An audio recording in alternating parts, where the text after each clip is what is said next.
पूछो पहेली, पूछो प्रश्न, पूछो पहेली। जय श्री कृष्ण। आओ मिलकर ढूंढे हल, बोलो आज न छोड़ो कल। हम सबका बस एक ही चैनल, बोलो बोलो बोलो आप। धरती का तक तोल बता दो, बीज बता दो पानी का।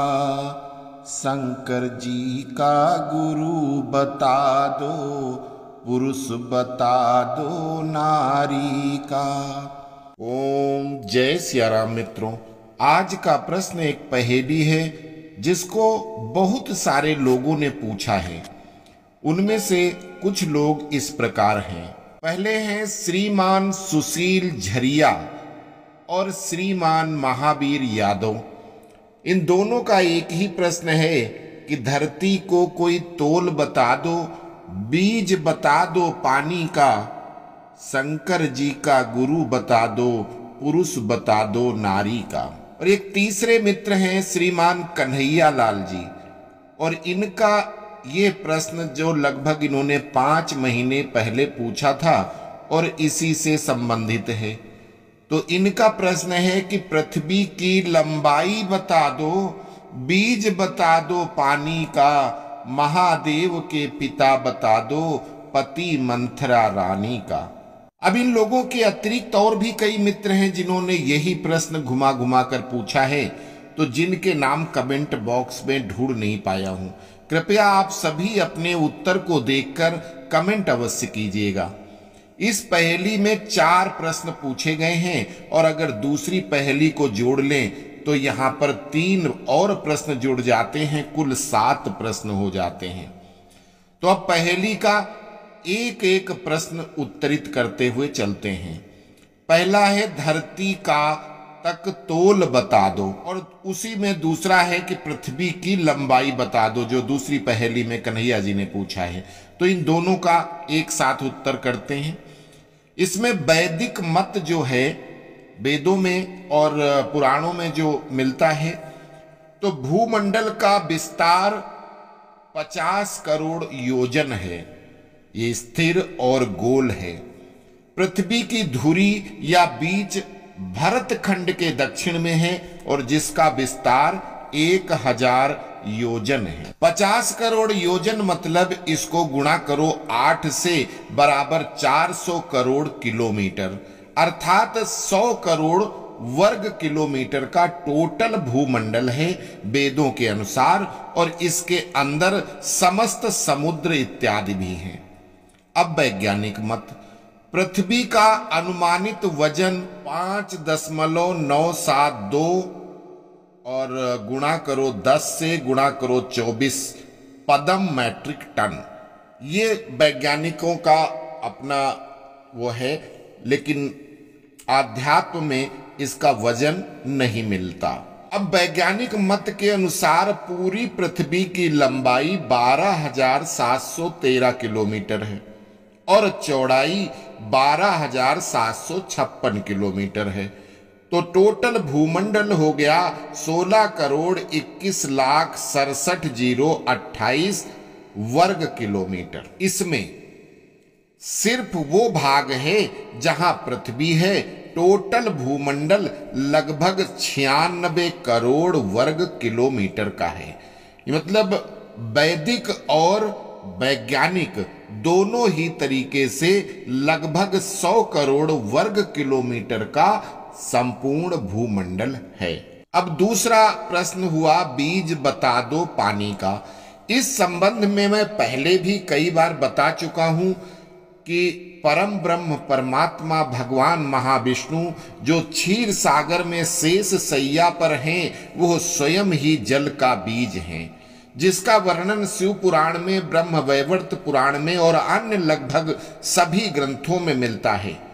भगवान के शरीर से ही श्रम जल निकला है और वही क्षीर सागर बना और फिर पूरे ब्रह्मांड में जल हुआ। अतः जल का बीज स्वयं भगवान विष्णु ही हैं। फिर तीसरा है शंकर जी का गुरु बता दो। भगवान शिव शंकर के गुरु जो शास्त्रों में मिलता है कई हैं, गुरु का मतलब गुरु होता है जिससे आप कुछ सीखते हैं और आप उसको गुरु मानते हैं। शिव तो सर्वज्ञ हैं, उनका कौन गुरु हो सकता है।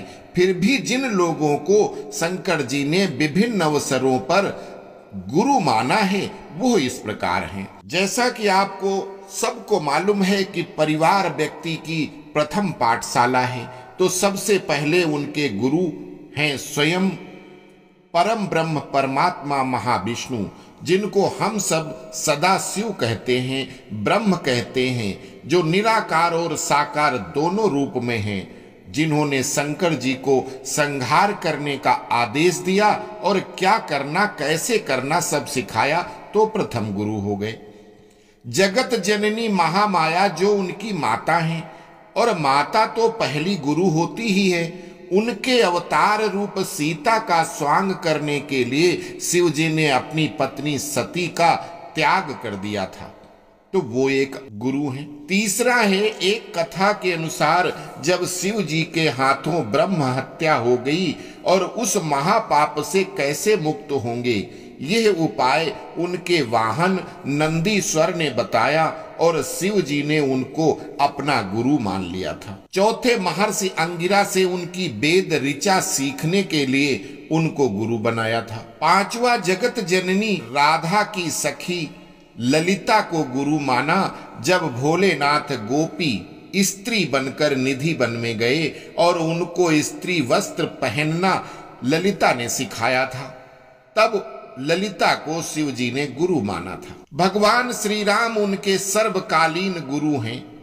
जब भी कोई उनको परेशानी होती है उनको ही बुलाते हैं, उनसे ही पूछते हैं।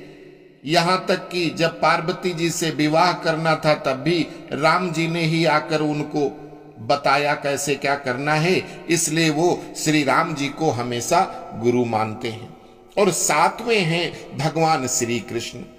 जब अर्जुन को उन्होंने गीता सुनाई, उसके बाद जब शिव जी ने उनसे अलग से गीता सुनी थी और उनको गुरु स्वीकार करने के बाद ही गीता सुनी थी, और भगवान श्री कृष्ण का नाम जगत गुरु शिव जी का ही दिया हुआ है। अब आप जिसके बारे में पूछ रहे हो, समझ लीजिए हमने उनके 7 गुरुओं के नाम बता दी। अब अगला प्रश्न, पुरुष बता दो नारी का में आपको कोई स्वयंभू मनु को बताएगा, कोई शिव जी को बताएगा, कोई विष्णु जी को और कोई किसी को बताएगा, लेकिन यहाँ पर पुरुष का मतलब सिर्फ और सिर्फ आदि पुरुष परम ब्रह्म परमात्मा से है, और नारी का मतलब प्रकृति से है।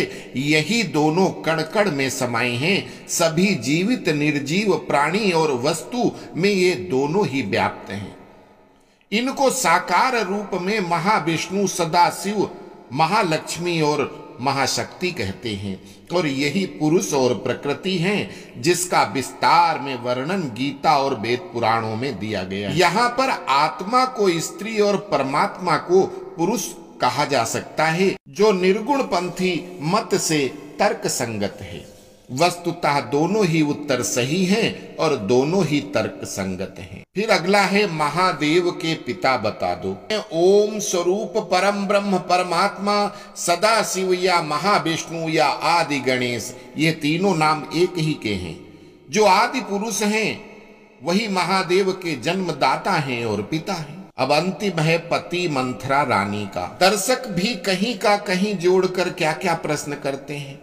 एक विषय सृष्टि से ईश्वर से संबंधित चल रहा है, उसमें एक कड़ी मंथरा के पति की लगा दी। मंथरा कौन थी पूर्व जन्म में, उसकी भगवान श्री राम से क्या दुश्मनी थी जो 2 जन्मों तक उसकी शत्रुता चलती रही, फिर भी भगवान उसको अपने भक्तों के नामों की माला में स्थान दिए हुए उसका भजन करते रहते हैं। कैसे उसने अकेले ही देवराज इंद्र सहित सभी देवताओं को बंदी बना लिया था। देव माता अदिति की प्रार्थना पर भगवान विष्णु जब आए तो क्या हुआ, पूरी कथा विस्तार से देखने के लिए आप हमारे वीडियो जिसका लिंक ऊपर दिया जा रहा है आई में, उसको जरूर देखिए। मंथरा के विवाह की 2 कथाएं मिलती हैं, जिसमें एक में तो कैकेयी के पिता ही उसके पति हैं। अतः इस विषय को आगे की कथा के लिए छोड़ते हुए चलते हैं और आशा करते हैं कि आपको आपके सभी प्रश्नों का सही उत्तर मिल गया होगा। वीडियो अच्छा लगे तो शेयर अवश्य कीजिए। जिन्होंने अब तक चैनल सब्सक्राइब नहीं किया है अवश्य कर लें। अस्तु, जय सिया राम।